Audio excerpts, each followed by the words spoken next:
What's up everybody and welcome back to the channel. Manchester United are back in action again. Premier League match day 33 up against Wolverhampton Wanderers. Old Trafford, 2 p.m. kickoff tomorrow, and manager is Victor Pereira. Earlier on in the season, Manchester United did lose 2-0 at Molineux. Bruno got sent off in that game in the 47th minute, and Wolves won due to goals from Cunha and Wang. But let's get into some insights for this match tomorrow. So let's just pull the insights up for now. Manchester United have lost just one of their last 13 home league games against Wolves, winning 9 and drawing 3, going down 1-0 in January 2022 under Ralph Rangnick.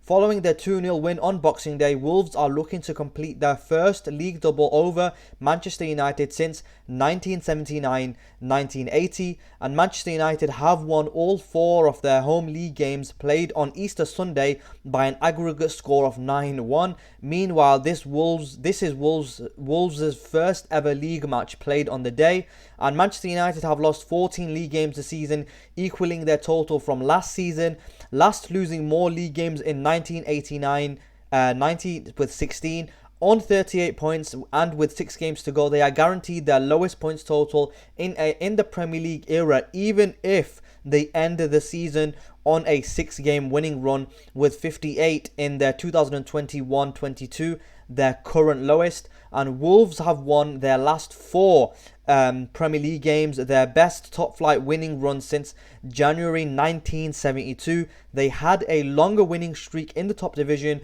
in September-October 1970, winning 6 in a row. So there's some insights for you in terms of some recent form for Wolves. Wolves are coming away with, in their last 5 games, they have won 4 and drawn 1, scoring 10 and conceding 5. So Victor Pereira has led Wolves from 19th on 9 points to 16th on 35 points, and they are currently 14 points clear off the relegation zone. Wolves have recently won against Tottenham. They beat Tottenham 4-2. At home, they beat Ipswich away from home 2-1. They beat West Ham 1-0 at home. They also beat Southampton 2-1 away from home, and then finally their last game on the 8th of March, they drew 1-1 with Everton. So in their last 5 games, they've won 4 and they've drawn 1. They are coming into this game with one of the best forms in the Premier League in the past 5 games. In terms of Wolves' starting lineup, this is who I think is going to line up. So Sarr in net, of course. Akbar, Doherty and Gomez. Doherty could be a doubt. He has got a knock, so he could miss the match. Semedo, Andre Gomez and Nori making up the 4 in midfield. And then Monetzi and Cunha making up the 2 inside 10 positions, and Strad, Larson up front. So obviously they are going to be in that 3-4-2-1 formation. And in terms of attacking, with possession under Victor Pereira, Wolverhampton Wanderers have adopted a tactical approach that emphasizes intelligent possession-based attacking and structured, triggered-based defending. So Pereira's offensive strategy revolves around controlling the game's tempo through deliberate possession. He encourages his team to cook the play, meaning they patiently build attacks by attracting opponents and then exploiting the spaces that open up. This involves using the formations like diamond or squares in midfield to support the ball circulation and create multiple passing options. A key element is the utilization of the box, and this is the half space in midfield where creative players operate to link defense and attack. Ensuring players occupy this space is crucial for maintaining compactness and facilitating transitions. Additionally, Pereira integrates at least one fullback into his back 3 to enhance technical proficiency during build-up. This setup allows for better ball progression and supports the team's intention to attack free spaces when opportunities arise. So in the final third, obviously they're going to be utilizing overlaps, underlaps, and getting many players into the box as well. But in terms of defensively, Wolves have adopted a mid-block strategy under Pereira, maintaining a compact shape while waiting for specific pressing triggers such as a poor touch or a backward pass to initiate collective pressing action. So this approach ensures that pressing is executed cohesively, reducing the risk of being exposed by overcommitting. By identifying and exploiting the opposition's weaknesses, Wolves can effectively regain possession and transition into attack. Notably, forwards like Matheus Cunha have been instrumental in this system, contributing both offensively and defensively by recognizing pressing triggers and initiating pressure at opportune moments. They do stay extremely compact when they don't have the ball. They congest the middle, they congest the midfield, block progression through the center of the pitch, and opposition is shown out wide, and they aggressively cut out passes before the ball can reach the man. So when the ball is won though, they do come alive and are good on the transition as well. So Starman, of course, for Wolves, it is going to be Matheus Cunha. He's got 14 goals and 4 assists in the Premier League so far this season, and he is their most dangerous and creative player in the Wolves side, and he is one we have to look out for. He is very dangerous in and around the box and has got a good right foot on him as well. So in terms of Wolves, that's the kind of tactical laydown for Wolves. I think they are a dangerous side. Victor Pereira has definitely kind of changed their fortunes, and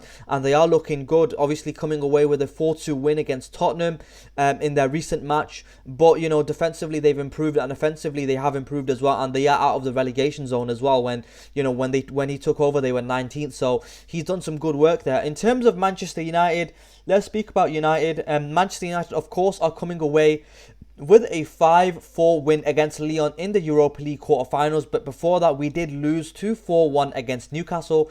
In terms of United, I want to speak a little bit about the goals that we conceded. I think they were poor goals that we gave away. Goal one, which is Toliso's header. Lyon responded after Manchester United took a really good lead, 2-0 lead in the first half. Toliso, the midfielder, he found space to head home, capitalising on United's failure to mark effectively during the set piece, obviously. And then the second goal that United conceded, this is Tagliafico leveled the match for Lyon, making it 2-2.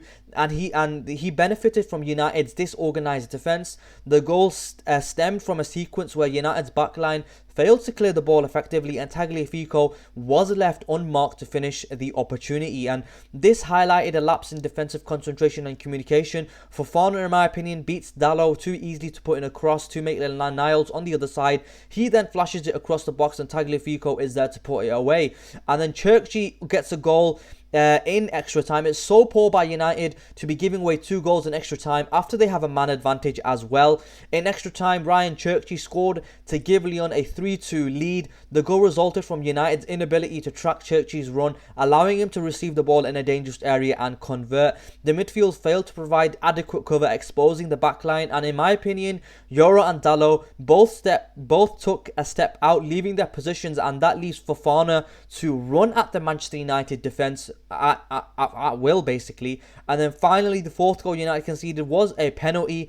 Lacazette extended Lyon's lead to 4-2 by converting a penalty. The spot kick was awarded after Luke Shaw fouled Fofana inside the box, a result of being outpaced and outmaneuvered by the Lyon attacker. Needless to say, when Malik Fofana came on for Lyon, we were unable to deal with him, and also Cherki as well, we were unable to deal with him in certain instances of the match as well. But despite these setbacks, Manchester United showed remarkable resilience. Bruno Fernandes converted a penalty, Kobe Mainoo equalised, brilliant strike by Kobe Mainoo, and then Harry Maguire scored the decisive goal in stoppage time, securing a memorable comeback victory. And finally, honourable mention does go to Casemiro, who won the penalty and then provided the assist for both the equalising goal and the winning goal against Lyon. But needless to say, I have to mention that we conceded 4 to Newcastle last week in the Premier League, and we conceded 4 to Lyon at home. Needless to say, we have to be better defensively against Wolves if we are to get anything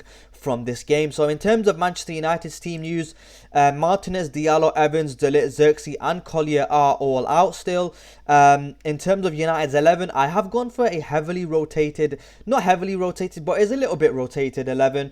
I'm not sure how much of the youth that Amorim is going to play, but this is Manchester United's 11 that I've gone with. I've gone with Bayindir in net. Mazraoui, Lindelof and Shaw making up the back three. Dalot, Fernandes, Ugarte and Amas making up the four in the midfield. Then Mount and Mainu in the inside 10 positions. Then Chido, Obi, Martin up front. So I'm not kind of sure how much rotation Ruben Amorim is going to do with regards to this Premier League tie against Wolves. But the Premier League campaign is basically all over, and all our hope is basically on the Europa League. And you know what? It's like the Premier League now is like a free hit now. Like I'm not sure what lineup we're gonna see tomorrow. I've got no idea what the score prediction, what my score prediction is gonna be. But yeah, in terms of United star man, I'm gonna say it's Bruno Fernandes. Of course, creates the most chances. We rely on him the most, and he's got our most goals and assists as well. So how do you beat Wolves? I think, of course, stopping Cunha is going to be key if we are to get anything from this game. Double up on him and make sure he doesn't have any space to operate. Pace, power, strength, unpredictability when we win the ball. Using the three centre-backs to build up could be key as well if Wolves do decide to high press us at Old Trafford. Target the set pieces as well. Win the second balls in the box, because I think we let crosses into our box too easily against Lyon, and that's how they got 2 goals against us. Of course, we need to be careful in and around the box, not give away needless fouls and free kicks. You know, that would lead to Wolves getting some set pieces, and of course they have some dangerous players like Cunha that can deliver on set pieces as well. I think wing backs have to be better going forward as well. Looking at the likes of Dalot and Amas, you know, to kind of provide good outlets in terms of when we are trying to play out from the back. And their fullbacks, Semedo and Nori, are most likely going to leave gaps in behind, so we can exploit that space left behind that Wolves are going to leave in behind. So in terms of the league table, let's just take a quick look at the league table before. So Manchester United are currently in 14th position with 38 points. A win tomorrow against Wolves will see us secure Premier League safety, I'm pretty sure, because I think Ipswich won't be able to catch us if we do win against Wolves. That would leave us on 41 points, and then the maximum number of points that Ipswich can get is 39. So that would secure Premier League safety, because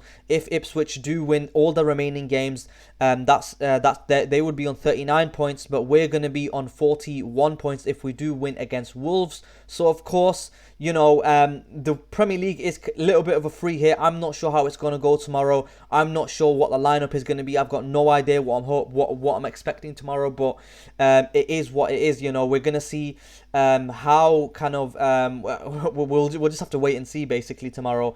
But in terms of my score prediction, I am going to go for a 2-0 Manchester United win. I am feeling a little bit confident after that win against Lyon, but hopefully we do keep a clean sheet, because we've shipped 8 goals in our last 2 matches, and I don't want to see more goals going into the back of our net.